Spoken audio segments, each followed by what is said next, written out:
Universitas Ubudiyah Indonesia melaksanakan masa orientasi mahasiswa baru tahun akademik 2023-2024.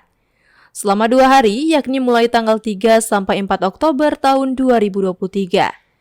Acara yang bertajuk Wellness tersebut diawali dengan rapat senat terbuka yang berlangsung di Plenary Hall Universitas Ubudiyah Indonesia. Rektor Universitas Ubudiyah Indonesia melalui Wakil Rektor 3 Dr. Andes Alfian Ibrahim MS secara resmi membuka rapat senat terbuka dan mengucapkan selamat kepada mahasiswa baru yang telah menjadi bagian dari UUI.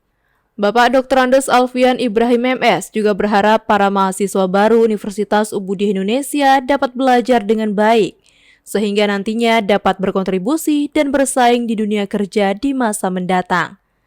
Orientasi yang dihadiri ratusan mahasiswa baru tersebut merupakan kegiatan wajib bagi para mahasiswa baru, tentunya guna memperkenalkan lingkungan dan visi misi Universitas Ubudiyah Indonesia.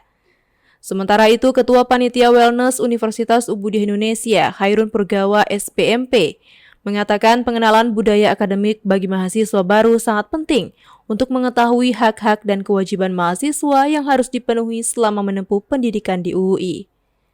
Dari Kota Banda Aceh, Tim Liputan UBON TV melaporkan.